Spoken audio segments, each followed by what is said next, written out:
I initially conducted an interview with the chief executive officer of this organization back in September of 2020. What was initially identified just through this casual interview as an issue was communication apprehension, and much of it was thought to revolve around things such as career progression, work expectations, salary, disagreements about business-related matters. That was thought to be the main issue. And that's initially what my survey was mostly centered around. A lot of it, I've previously done a lot of research into employee dissent and employee voice, particularly Jeffrey Cassing's research. And that's much of what I was initially focused on.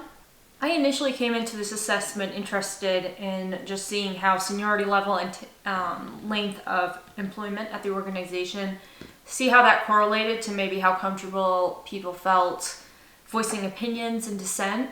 So the first two questions, the first question asked what year the participants began to work at the organization. So one person said 2004, another said 2003, and then the third participant said 2017.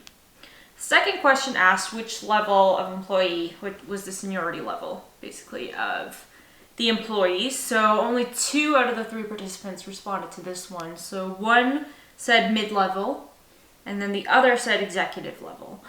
So what we found through these initial 2 questions was there wasn't much correlation between the length of employment and also seniority level in terms of the answers that we got.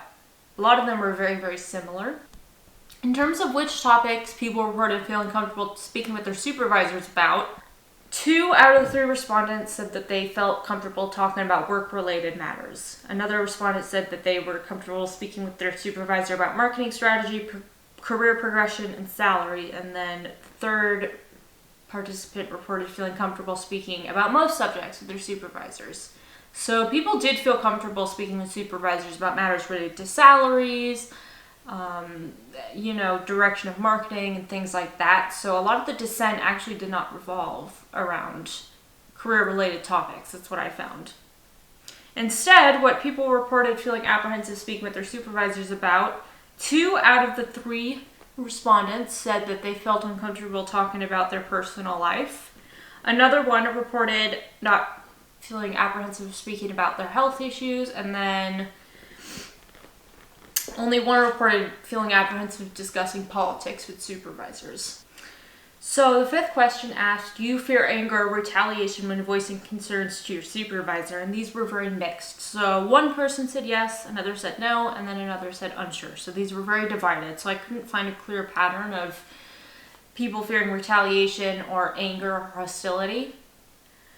And then the 6th question asked, do you feel as though this company perceives voicing complaints as constructive or hostile? So one person said constructive, another said hostile, and another said unsure. So once again, this was completely just divided. There seemed to be no true correlation or discernible pattern here. 7th question asked, would you feel more satisfied with the organization if employees were granted an anonymous communication channel to voice frustrations and concerns? So 2 out of the 3 participants said they were unsure, and only one said no, they would not feel satisfied. So I knew that was not an avenue that would have been appropriate for the organization. How much of an effect do you feel like voicing issues will have on improving the issue was the 8th question that was asked. And out of 50, there was an average of around 42. When you consider the fact that one of the respondents started working in 2017, and then the other 2 started working in 2003 and 2004 respectively, that kind of hints to me that there's not much issues in terms of equality, and that the organization's operations and power structures and dynamics are very equal within respect to employee voice and dissent. And then question 9, if you can recall, do you feel as though you were provided adequate training when you began working at this organization? For the most part, the sentiment seemed to be yes. One person said that they did not feel like their supervisor always had enough time to train them, but that did not seem to be an issue. So overall, what this survey showed me was that there was not so much of apprehension. People weren't feeling apprehensive speaking with supervisors about career and work-related topics. it was more personal and health related, which of course a lot of people do like to keep their personal lives and work life separate, but there can be unique issues that arise when we feel apprehensive discussing personal lives with colleagues and supervisors.